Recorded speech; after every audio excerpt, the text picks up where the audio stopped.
ஓம் அகிலாண்டேஸ்வரியே போற்றி, அகிலத்தை ஆள்பவளே போற்றி போற்றி. நல்லதே நினைப்போம், நல்லதே விதைப்போம். அம்மன் அருள்வாக்கு குழந்தைகளுக்கு இந்த அம்மன் தாயின் ஆசீர்வாதங்கள் எப்பொழுதுமே முழுமையாக அன்பு கிடைக்கும். பிள்ளையே, உனக்காக ஒரு பெண் என்னிடத்தில் வேண்டுதல் வைத்திருக்கிறார். என் குழந்தையே, இது உன்னுடைய வாழ்க்கை சம்பந்தமான விஷயம் என்பதால் உடனடியாக நீ கேட்டு தெரிந்து கொள்ள வேண்டும். என் பிள்ளையே, நல்லதோ கெட்டதோ, நான் சொல்கின்ற அந்த பெண் நல்லவளோ கெட்டவளோ எதுவாக இருந்தாலும் இன்று இந்த விஷயத்தை நீ கட்டாயமாக தெரிந்து கொள்ள வேண்டும். அம்மா இத்தனை அவசரமாக உனக்கு ஒரு விஷயத்தை சேர்ப்பிக்கிறேன் என்றால் நிச்சயமாக அதில் இருக்கின்ற காரணத்தை நீ தெரிந்து கொள்ள வேண்டும் அல்லவா? என் குழந்தைக்கு பொதுவாக இன்று இருக்கின்றவர்கள் எல்லாம் தான் நன்றாக இருக்க வேண்டும், அதை மட்டுமே அவர்கள் நினைக்கின்றார்கள். தான் மட்டுமே சந்தோஷமாக இருக்க வேண்டும், தனக்கான சந்தோஷத்திற்காக தனக்கென்று மட்டுமே வேண்டுதல் வைப்பார்கள். அடுத்தவர்கள் நன்றாக இருக்கக்கூடாது, அவர்கள் வாழ்க்கை இப்படி ஆகிவிட வேண்டும், அப்படி ஆகிவிட வேண்டும் என்று வேண்டுதல் வைக்கின்றார்கள் என்றால் அது மற்றவர்களுக்காக வேண்டுதல் வைக்கிறார்கள் என்று அர்த்தம். இங்கே சுயநலம் கொண்ட இந்த மனிதர்கள் தனக்கென்று ஒன்று வருகிறது என்றால் மட்டும் அவர்கள் தனக்கான வேண்டுதல்களை சந்தோஷமாக வைக்கிறார்கள். அதுவே அடுத்தவர்களுக்கு வேண்டும் என்றால் உடனே அதை கெடுதலாகத்தான் செய்ய நினைக்கின்றார்கள். ஆனால் இன்று நான் உனக்கு கொடுக்க வந்திருக்கின்ற செய்தி, உனக்காக ஒருவர் வேண்டுதல் வைக்கிறார் என்றால் நிச்சயமாக அப்படி கெடுதல் நினைக்கதானே என்று நீ இப்பொழுது உறுதி செய்திருப்பாய். ஆனால் உண்மை என்னவென்றால், நான் சொல்கிறேன், உண்மையாகவே அந்த பெண் உன் வாழ்க்கையில் கெட்ட விஷயங்களை நடத்தத்தான் இது போன்ற வேண்டுதல்களை வைத்து கொண்டிருக்கிறாரா, அல்லது உன் வாழ்க்கையில் நல்லது நடக்க வேண்டும் என்று என் முன்னால் நின்று கொண்டிருக்கிறாரா என்று. என் குழந்தையே, இதை சொல்வதற்கு முன்பாக ஒரு விஷயத்தை நீ தெளிவாக புரிந்துகொள். ஒருவேளை நான் சொல்கின்ற அந்த உறவானது நீ நன்றாக இருக்க வேண்டும் என்று, உன் வாழ்க்கை நல்லபடியாக இருக்க வேண்டும் என்றோ என்னிடத்தில் வேண்டுதல் வைத்திருப்பார்கள். ஆனால் அது நல்ல விஷயம். அதே நேரத்தில் உன் வாழ்க்கையை அழிக்க வேண்டும் என்றோ, அல்லது இனிமேல் நீ இப்படி இருக்கக்கூடாது, உனக்கு கஷ்டங்கள் அதிகமாக வர வேண்டும் என்று வேண்டுதல் வைத்திருக்கிறார்கள் என்றால் நிச்சயமாக அவர்கள் உனக்கு வேண்டாதவர்கள். உன்னால் ஏதோ ஒரு வகையில் அவர்கள் காயமடைந்திருக்கிறார்கள் என்பதை தானே அது குறிக்கும். என் தங்கமே, இப்படிப்பட்ட இந்த சூழ்நிலையில் நீ ஒரு விஷயத்தை தெளிவாக புரிந்து கொள்ள வேண்டும் அல்லவா? அது என்ன தெரியுமா? என் குழந்தையே, உன்னுடைய வாழ்க்கையில் உன்னை சுற்றி நடந்து கொண்டிருக்கின்ற சில விஷயங்கள், சில அற்புதமான விஷயங்கள் எல்லாம் இன்று உன் கண் முன்னால் தெரிய போகின்றது. உன் வாழ்க்கையில் செய்கின்ற நல்ல விஷயங்களை சரி, கெட்ட விஷயங்களையும் சரி, யாருக்கும் தெரியாமல் மறைத்து விடலாம் என்று ஒரு நாளும் நினைக்காதே. என் பிள்ளையே, எந்த விஷயங்களாக இருந்தாலும் அது உண்மை என்றால் வெளியில் வந்துதானே ஆக வேண்டும். என் பிள்ளையே, உன்னுடைய வாழ்க்கையை பற்றி ஒருவர் என்னிடத்தில் வேண்டுதல் வைக்கிறார் என்றால் நிச்சயமாக அவர்கள் மனதில் உண்மை இருந்தால் மட்டும்தான் அதனை நான் நிறைவேற்றி கொடுப்பேன். இன்று நான் உனக்கு அதனை சொல்ல வந்ததற்கு காரணம் என்ன தெரியுமா? அவர்கள் மனதில் உண்மை இருக்கிறது, அவர்களின் மனதில் நேர்மை இருக்கிறது, அவர்கள் நீ நன்றாக இருக்க வேண்டும் என்று மனதார நினைக்கிறார்கள். அப்படியானால் என் பிள்ளையே, இந்த வாழ்க்கையில் நீ என்ன விஷயத்தை செய்திருப்பாய் என்று ஒரு நொடி சிந்தித்துப் பார்.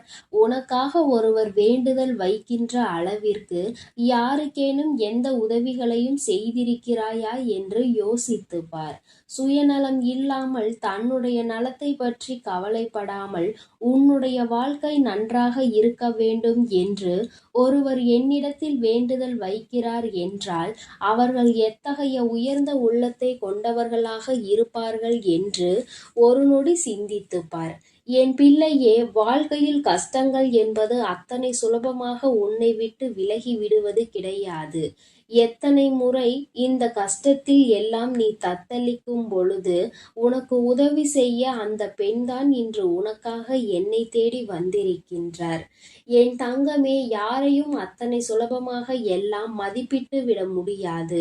யார் எப்படி எந்த நேரத்தில் இருப்பார்கள் என்று எப்படி சுலபமாக உன்னால் கடிக்க முடியாதோ, அதுபோலதான் வாழ்க்கையில் நடக்கின்ற சில விஷயங்களை உன்னால் எளிதாக கணித்துவிட முடியாது. அதில் அடங்கிய ஒரு விஷயம்தான் இன்று இந்த பெண்மணி உன் மீது வைத்திருக்கின்ற இந்த வேண்டுதல். இந்த பெண் என்ன நினைக்கிறாள் தெரியுமா? உன் மீது கொண்ட அக்கறை தனக்கு அதிகமாக இருப்பதாக உணர்த்த முயற்சி செய்து கொண்டிருக்கிறார்கள். உண்மையாகவே அன்பு கொண்டவர்கள் எப்பொழுதுமே தன்னுடைய பாசத்தை இன்னொருவர் உணர வேண்டும் என்று நினைப்பதில்லை. தான் கொடுப்பதை ஒரு நாளும் குறைத்து கொள்வதும் இல்லை. நீ புரிந்து கொள்ளவில்லை என்பதற்காக அவர்கள் ஒரு நாளும் பாசம் இல்லாதது போல நடந்து கொண்டதில்லை என்றுதான் உன் அம்மா நான் உன்னிடத்தில் சொல்லிக் கொண்டிருக்கின்றேன். என் குழந்தையே, எல்லா விதமான சூழ்நிலைகளிலும் எல்லா விதமான கஷ்டங்களிலும் உன்னோடே உடன் இருந்து உன்னை வழிநடத்தி இந்த வராகி இன்று ஒரு அம்மாவாக நிச்சயமாக உன் வாழ்க்கையில் பல நல்ல விஷயங்களை உனக்கு கொடுக்க வந்திருக்கின்றேன். நீ அடையாளம் காண போகின்ற பெண் உன்னுடைய வாழ்க்கையில் என்றுமே மறக்க முடியாத ஒரு பெண். நீ இந்த உலகத்தை விட்டு சென்றாலும் இவர்களை உன்னால் மறக்க முடியாது. எப்பொழுதுமே இவர்களின் நிழலாகத்தான் நீ வாழ்ந்து கொண்டிருக்கின்றாய் என்பதில் எந்த ஒரு மாற்று கருத்தும் கிடையாது. என் குழந்தையே, அந்த பெண் யார் தெரியுமா? அந்த பெண்தான் உன்னுடைய தாயானவள். என் குழந்தையே, ஒரு வாழ்க்கையில் ஒரு விஷயங்களை தெரியாமல் செய்வதற்கும் தெரிந்து செய்வதற்கும் அதிக வித்தியாசங்கள் இருக்கின்றது. ஒருவர் தெரியாமல் இந்த விஷயத்தை செய்கிறார் என்றால் நிச்சயமாக அது தவறு என்று செய்யும் பொழுது தெரிந்துவிடும். அப்படி தெரியும் பொழுது உடனே இதை விட்டு விலகி செல்ல வேண்டும்.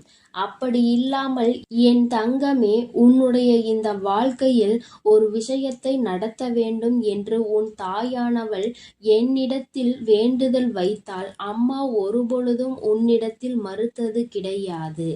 என் பிள்ளையே, அதுபோலதான் இன்றும் உன்னுடைய வாழ்க்கையில் உனக்கான வேண்டுதலை வைத்து அந்த பெண்மணி வேறு யாரும் கிடையாது, உன்னுடைய அன்பு தாய்.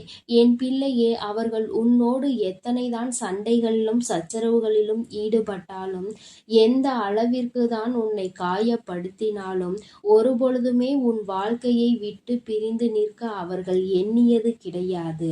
அது மட்டும் அல்லாமல் நீ எத்தனை கஷ்டத்தில் இருந்தாலும் ஓடோடி வந்து உனக்கு பல உதவிகளை செய்திருக்கிறார்கள். இதுவெல்லாம் உன்னுடைய மனதிற்கு சிறு துளி அளவு கூட ஞாபகம் இல்லாமல் போய்விடுமா என்ன? என் தங்கமே, அத்தகைய அன்பு கொண்டவர், அந்த அளவிற்கு உன் வாழ்க்கையின் மீது அக்கறை கொண்டவர், அந்த அளவிற்கு உன்னுடைய மனதில் இருக்கின்ற சோகங்களை எல்லாம் போக்கி கொடுத்தவர், எத்தனையோ கஷ்டங்கள் வரும் பொழுதெல்லாம் எத்தனையோ வேதனைகள் வரும் பொழுதெல்லாம் உன் மனதிற்கான ஆறுதலை அவர்களிடத்தில் தேடி இருக்கின்றாய். அப்பேற்பட்ட அந்த பெண் யார் தெரியுமா? அது யாரும் இல்லை, உன்னை பெற்றெடுத்த அந்த தாய்தான். என் தங்கமே, பெற்றால்தான் குழந்தையா? பெறாமல் தூக்கி வளர்த்த பிள்ளைகளும் அவர்களின் பிள்ளைகள்தான். ஒரு தாயாக தான் அவர்கள் தன்னை உணர்ந்து இந்த வாழ்க்கையை உன்னோடு வாழ்ந்து கொண்டிருக்கிறார்கள் என்பதை புரிந்து கொள். அதனால் உன்னுடைய வாழ்க்கை நல்லபடியாக இருக்க வேண்டும். மாற்றத்தை நீ அடைய வேண்டும். உன்னுடைய வாழ்க்கையில் உனக்கு எந்த பிரச்சனைகளும் இருந்துவிடக் கூடாது என்று நிச்சயமாக வேண்டிக் கொண்டார்கள். இனி உன் வாழ்க்கையில் கஷ்டங்கள் என்ற ஒன்று அதிகமாக இருக்காது. எல்லோருடைய மனநிலையிலும் நிச்சயமாக ஏதோ ஒரு வகையில் நல்ல மாற்றங்களை கொண்டு வரத்தான் உன் அம்மா நானும் பல முயற்சிகளை செய்து கொண்டிருக்கின்றேன். அப்படி இருக்கும் பொழுது என் பிள்ளையே, இந்த வாழ்க்கையில் நீ செய்ய நினைக்கின்ற விஷயங்களை எல்லாம் சரியாக செய்துவிட்டு உனக்கான வேண்டுதலை வைத்திருக்கின்ற உன் தாயானவளின் உடைய எண்ணங்களை நீ பூர்த்தி செய். அவள் உன்னிடத்தில் கேட்பது எல்லாம் பொன்னும் பொருளோ கிடையாது. அவள் உன்னிடத்தில் வேண்டி நிற்பது எல்லாமே உன்னுடைய வாழ்க்கை சந்தோஷமாக இருக்க வேண்டும் என்பது மட்டும்தான். நீ மன நிறைவோடு வாழ வேண்டும் என்பது மட்டும்தான். நீ நன்றாக இருந்தால் தானும் சந்தோஷமாக இருப்பேன் என்கின்ற வார்த்தையை சொல்வதுதான். இதையெல்லாம் புரிந்து கொண்டு என் பிள்ளை நீ சரியான வாழ்க்கையை வாழ வேண்டும். எந்த சூழ்நிலையிலும் உனக்காக இருக்கின்ற இந்த தாயானவளை நிச்சயமாக நீ விட்டு விடாதே. எப்பேற்பட்ட கஷ்டமாக இருந்தாலும் என் பிள்ளை நீ உன் மனதில் இருக்கின்ற எண்ணங்களை உன் தாயாக என்னை மதித்து என்னிடத்தில் எப்படி சொல்கின்றாயோ அதுபோலதான் உன் தாயிடமும் பகிர்ந்து கொள். எல்லாவற்றையும் புரிந்து கொள்கின்ற மனப்பக்குவம் உனக்கு தானாக வந்துவிடும். என் செல்ல குழந்தைக்கு இந்த வராகி அம்மாவினுடைய ஆசீர்வாதங்கள் எப்பொழுதும் முழுமையாக இருக்கும். என் தங்கமே, அதனால் நீ எதற்காகவும் கலங்காதே, எதை நினைத்தும் வருந்தாதே. நீ நல்லதையே நினைத்தால் உன் வாழ்வில் எல்லாம் உனக்கு நல்லதாக மட்டுமே நடக்கும். ஓம் ஸ்ரீ வராகி தாயே போற்றி போற்றி. ஓம் ஸ்ரீ. என் அன்பு பிள்ளைக்கு இந்த அம்மன் தாயின் அன்பும் ஆசீர்வாதமும் முழுமையாக கிடைக்கும். ஓம் அகிலாண்டேஸ்வரியே போற்றி, அகிலத்தை ஆள்பவளே போற்றி போற்றி.